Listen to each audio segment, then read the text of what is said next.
A glass of milk in 1851 London was a lethal gamble. A spoonful of pickles could be a slow-acting poison. Bread loaves sat on shelves, whitened with toxic chalk. The food on your plate was rotting, disguised by chemicals. The truth was hidden behind a veil of deadly additives. For the average citizen, every meal was a brush with death. Dr. Arthur Hill Hassell walked through the crowded markets of London with a mission. He carried a microscope and a relentless suspicion of the local food supply. The Lancet published his findings between 1851 and 1854, shaking the city to its core. Hassell found that milk was routinely diluted with chalk to mask its watery consistency. He discovered that alum was baked into bread to make inferior flour appear bright and pure. Pickles were treated with copper salts to maintain a deceptive, vibrant green hue. These substances were not merely unappetizing, they were actively killing the population. But to understand why that moment mattered, you must see the thousands of years of survival that came before it. Humanity spent millennia fighting an invisible war against the rapid decay of their own food. Without refrigeration, the act of eating was a constant negotiation with bacteria and rot. Civilizations rose and fell on their ability to store sustenance against the coming winter. The challenge was not just finding food, but keeping it edible when the sun went down. Ancient Egypt provides the earliest evidence of this desperate, innovative struggle.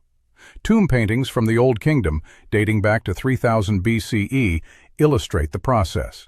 Workers stood along the banks of the Nile, cleaning and gutting freshly caught fish. They laid the flesh out under the harsh desert sun to strip away the moisture. This dehydration was the first line of defense against the inevitability of spoilage. It was a simple, brutal technique that allowed protein to remain viable for weeks. Thousands of miles away, in the frozen expanse of the Arctic, methods evolved differently. Early European explorers like Martin Frobisher documented the indigenous practice of wind drying. In the biting cold and low humidity, seal and caribou meat did not rot. Instead, the air pulled the moisture out before the bacteria could take hold. It was a natural deep freeze that sustained entire cultures in the harshest environment on Earth. Frobisher observed these methods in 1576, witnessing a mastery of nature that Europe had long forgotten. The Romans took a more aggressive chemical approach to their protein supply. Pliny the Elder detailed the process in his monumental work, Naturalis Historia. He described the mass production of a pungent fish sauce known as garum. Large vats were filled with layers of fish and salt, left to bake in the Mediterranean sun. The resulting liquid was a staple of the Roman diet, providing essential nutrients for the legions. It was fermented, salty, and durable, allowing the Roman Empire to project its power across the continent. The empire relied on these sun-drenched vats to keep its people fed and its soldiers marching. Then came the Atlantic cod trade, which turned preservation into a global economic engine. After John Cabot reached the coast of Newfoundland in 1497, the ocean opened up. European fishing fleets arrived in massive numbers, seeking the seemingly endless supply of cod. They established seasonal stations on the shore to salt and dry the catch on wooden racks. This salt cod, or bacalhau, could be stored for years without losing its nutritional value. It became the first true global commodity, fueling trade routes that stretched across the entire Atlantic. The ability to preserve fish in bulk changed the course of history for empires and explorers alike. While the West salted their cod, the East had mastered the art of fermentation. During the construction of the Great Wall in the 200s BCE, Chinese laborers preserved vegetables in rice wine. The lactic acid produced during this process lowered the pH and prevented the growth of pathogens. By the 16th century, this knowledge of fermentation had traveled deep into Europe. In Germany, cabbage was transformed into sauerkraut, a staple that survived the harshest winters. Captain James Cook utilized this discovery during his second voyage between 1772 and 1775. He carried 60 barrels of sauerkraut to protect his crew from the ravages of scurvy. He documented the success of this strategy in his Journal of a Voyage Round the World. The cabbage proved more effective than any medicine at keeping his sailors alive at sea. By the end of the 18th century, the French government sought a more permanent solution. Military campaigns were failing because soldiers were starving on long marches. In 1795, the government offered a prize of 12,000 francs for a reliable preservation method. A French chef named Nicolas Appert accepted the challenge of the state. He spent over a decade experimenting with glass jars and boiling water. He sealed food inside, boiled the containers, and created a vacuum that kept the contents fresh. In 1810, he published his findings in a landmark book titled L'Art de Conserver. The Comte de Montalivet, Minister of the Interior, officially awarded him the prize. Appert had succeeded, but he did not know why his method actually worked. He lacked the scientific framework to explain the death of the microscopic organisms. It took until 1861 for Louis Pasteur to publish his work on atmospheric microorganisms. Pasteur proved that the air itself was filled with the agents of spoilage. His discovery finally provided the scientific validation for the process of canning. The mystery of the rotting jar was solved, but the market remained largely unregulated. While science progressed, a new industry emerged to bridge the gap between harvest and home. Frederick Tudor, a Boston businessman, saw the potential in the frozen lakes of New England. Starting in 1806, he began the ambitious project of shipping natural ice around the world. He constructed specialized ice houses with thick, sawdust-insulated walls to prevent melting. By 1856, Boston was exporting 150,000 tons of ice annually to the Caribbean, Europe, and India. This created a primitive cold chain, allowing fresh goods to travel further than ever before. The Ice King had built a global empire on the simple physics of frozen water. Yet despite these advancements, the common person in London remained at the mercy of the market. Dr. Arthur Hill Hassel's investigation in The Lancet exposed the grim reality of this era. His work proved that the lack of regulation made the consumer a victim of corporate greed. The public outcry following his reports could not be ignored by the government. In 1860, the UK Parliament passed the Adulteration of Food and Drink Act. It was the first major step toward modern safety standards and professional oversight.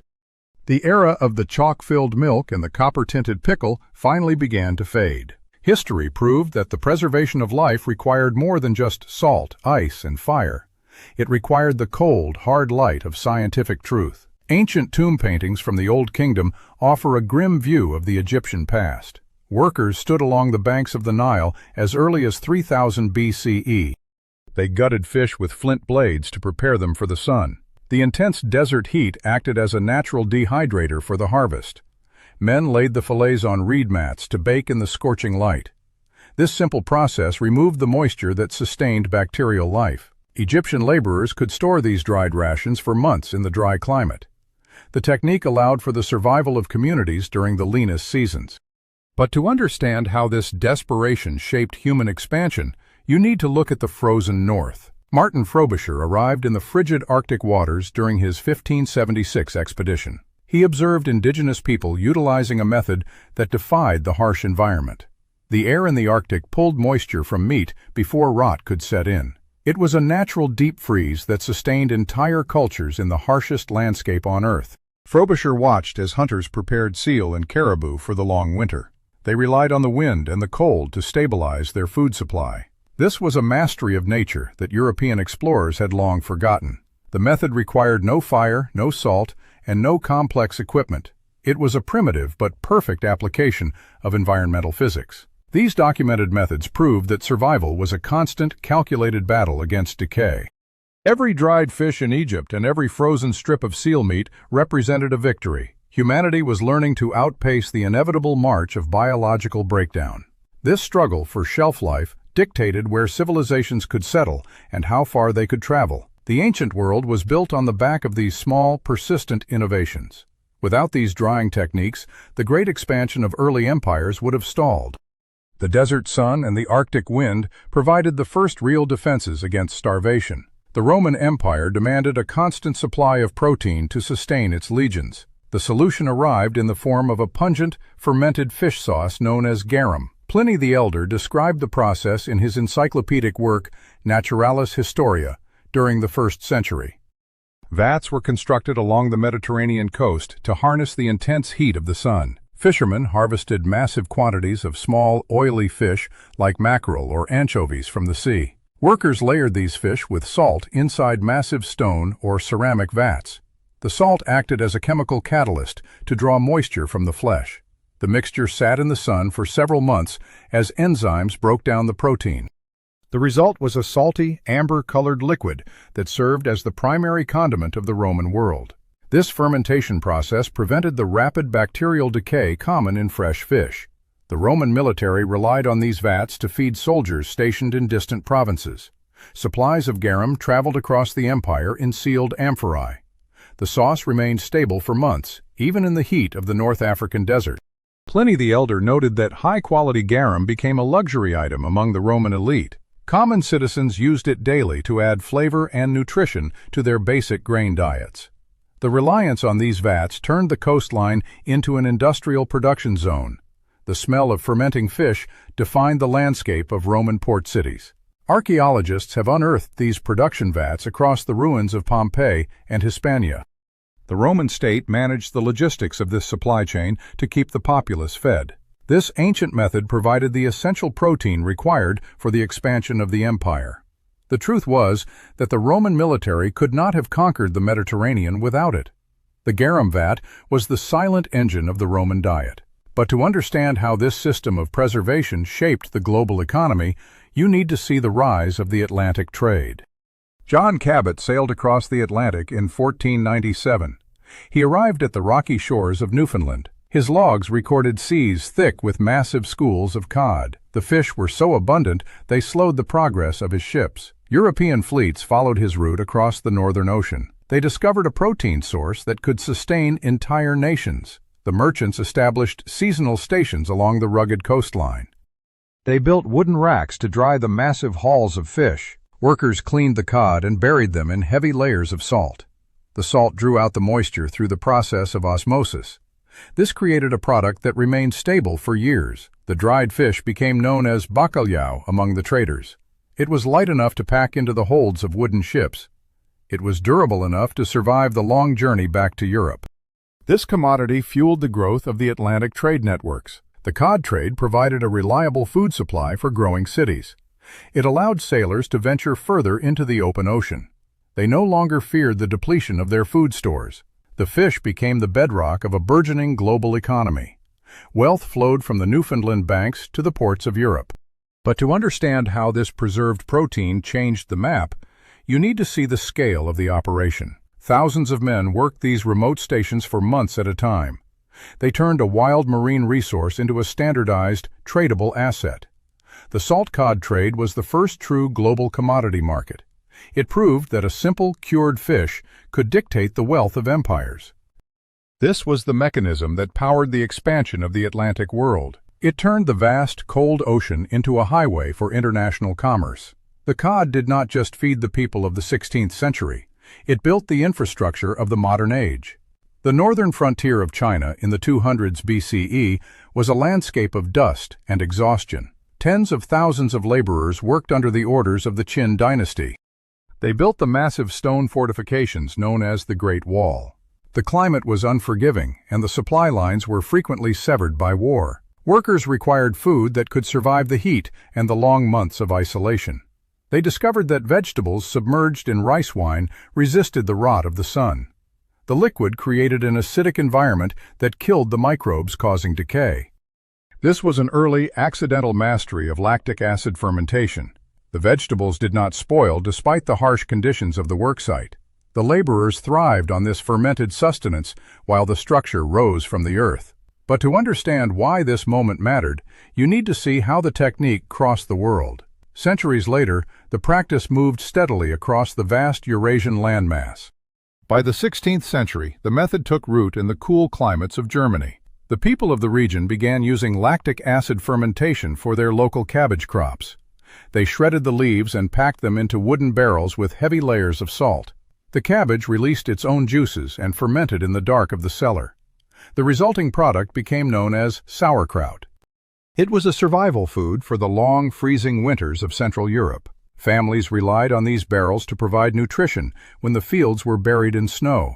The transformation of the vegetable was a chemical triumph over the cycle of the seasons.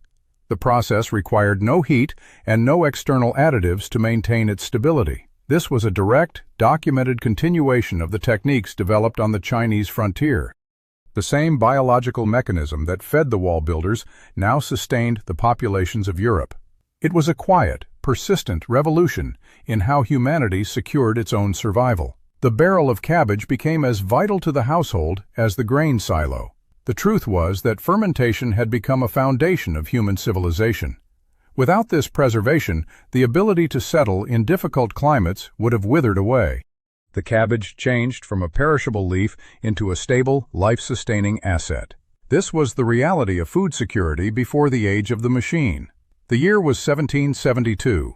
Captain James Cook stood on the deck of the HMS Resolution. He faced a silent killer that haunted every sailor on the high seas. Scurvy ravaged the gums and limbs of the crew during long voyages. The disease turned healthy men into exhausted shells within months. Captain James Cook carried a massive gamble in the ship's hold. He stored 60 barrels of sauerkraut beneath the floorboards. The cabbage had undergone a rigorous process of lactic acid fermentation. It sat in a brine of its own juices and salt for months. Captain James Cook forced his men to consume the fermented vegetable. The crew initially resisted the sour, pungent cabbage. They viewed the barrels as a strange, unnecessary burden on the ship. But the captain persisted with his strict dietary orders. He recorded the results in his journal of a voyage round the world. The acidity in the cabbage provided the vital nutrients missing from salted rations. The men avoided the lethargy and internal hemorrhaging typical of scurvy. The voyage stretched from 1772 until 1775, across thousands of miles. Captain James Cook successfully crossed the Antarctic Circle multiple times. He maintained a healthy, active crew through the harshest conditions on Earth. The fermented cabbage proved its medical worth in the most isolated waters. But to understand why this moment mattered, you need to see the cost of the alternative. Other fleets lost hundreds of men to the same disease in the same years. The barrel of sauerkraut became the most important tool on the ship. It transformed a perishable crop into a life-saving medical supply. Captain James Cook proved that nutrition could be engineered for survival. The success of the 1772 expedition redefined the limits of long-distance exploration. The world map expanded because a German staple traveled in a wooden cask. History shifted when the captain turned a humble side dish into a strategic asset. The reality was that the age of discovery relied on the chemistry of the cellar. The sauerkraut did not just feed the sailors. It preserved the empire's reach across the globe. The year was 1795 in revolutionary France. The French government faced a desperate military crisis. Napoleon Bonaparte's armies marched across Europe on empty stomachs. Soldiers died from hunger and disease before reaching the battlefield. The Directory offered a massive reward of 12,000 francs. They sought a reliable method to preserve food for military campaigns. A Parisian confectioner named Nicolas Appert accepted the challenge. Nicolas Appert spent the next decade inside his workshop. He experimented with glass jars, cork stoppers, and boiling water. He observed that heat seemed to halt the process of decay. Nicolas Appert placed meat and vegetables into thick glass containers.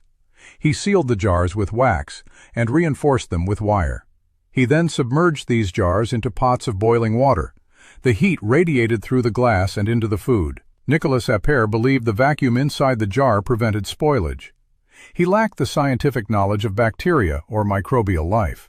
He relied entirely on trial and error to perfect his craft. By 1810, his preserved fruits and meats remained fresh for years. He compiled his findings into a technical manual. The book was titled L'Art de conserver, pendant plusieurs années, toutes les substances animales et végétales. The work caught the attention of the French government. The Comte de Montalivet served as the Minister of the Interior. He reviewed the results of the decade-long experimentation. The government awarded the 12,000 franc prize to Nicolas Appert. This was the official birth of the canning industry. But to understand why this moment mattered, you need to see the limitation of his success. Nicolas Appert provided a solution without understanding the cause. He could preserve food, but he could not explain the chemistry of decay. The mystery of the microscopic world remained unsolved for decades. Soldiers finally carried stable rations into the heat of combat. The French military logistics fundamentally shifted after his discovery. The 12,000 franc gamble secured the lives of thousands of men. A chef had solved a problem that had baffled generals for centuries. The humble glass jar became the most strategic weapon in the French supply chain. The glass jars sat on shelves in warehouses across France. They held meat, vegetables, and fruit for years. Nicolas Appert had solved the problem of hunger for the French army. But he operated in a world of profound scientific darkness. He did not know why his boiling process prevented rot. He assumed the removal of air was the only variable. He called his method the art of conservation. The truth was far more complex and invisible to the naked eye.